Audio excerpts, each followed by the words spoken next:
கடலூர் மாவட்டம் விருதாச்சலம் தனியார் மண்டபத்தில் தமிழ்நாடு அரசு டாஸ்மாக் பணியாளர் சங்கத்தின் சார்பில் அரசியலுக்காக தொழிற்சங்கத்திற்காக அரசியலா என்ற தலைப்பில் கருத்தரங்கம் நடைபெற்றது. அவ்வாறு நடைபெற்ற கருத்தரங்க கூட்டத்தில் தமிழ்நாடு டாஸ்மாக் பணியாளர் சங்கத்தின் மாநில தலைவர் கு. தமிழரசன் கலந்து கொண்டு சிறப்புரையாற்றினார். தமிழகத்தில் உள்ள தூய்மை பணியாளர்கள், மேல்நிலை நீர்த்தேக்க தொட்டி பணியாளர்கள் என அனைவருக்கும் சமமான ஊதியம் வழங்க வேண்டும். தொகுப்பூதியம் முறையில் பணியாற்றி வரும் டாஸ்மாக் பணியாளர்கள், சிறப்பு கால ஊதிய முறையில் பணியாற்றி வரும் நியாய விலைக்கடை பணியாளர்களுக்கு நிரந்தர ஊதியம் வழங்க வேண்டும்.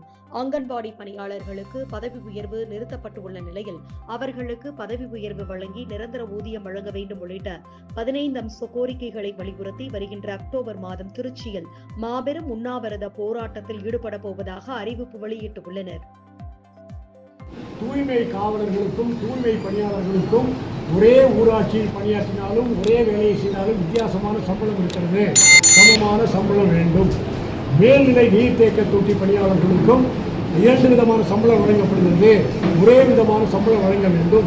அது மட்டுமல்ல, 20 ஆண்டுகளுக்கு மேலாக தொகுப்பூதியத்தில் பணியாற்றி வரும் டாஸ்மாக் பணியாளர்கள் 30 ஆண்டுகளுக்கு மேலாக சிறப்பு காலமுறை ஊதியத்தில் பணியாற்றக்கூடிய நியாய விலைக்கடை பணியாளர்கள், இவர்களுக்கெல்லாம் நிரந்தர ஊதிய விகிதம் வேண்டும்.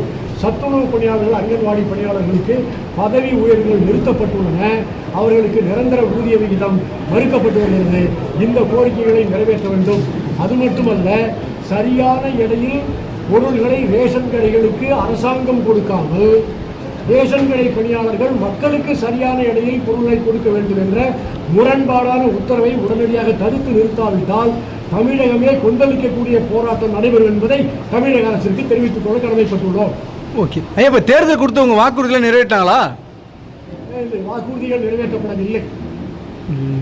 சட்டமன்றத்தில் அறிவிக்கப்பட்ட டாஸ்மாக் பணியாளர்களுக்கான ₹2000 ஊதிய உயர்வை கூட இன்னும் அளிக்கவில்லை. டாஸ்மாகில் 1000 விஷயங்கள் இருக்கலாம்.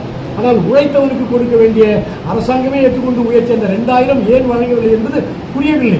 தொழிலாளர்களை பற்றியோ, பணியாளர்களை பற்றியோ, உழைப்பவர்களை பற்றியோ இந்த அரசுகளுக்கும் அதிகாரிகளுக்கும் அக்கறையே இல்லாத சூழ்நிலை தமிழ்நாட்டில் ஏற்பட்டிருக்கிறது.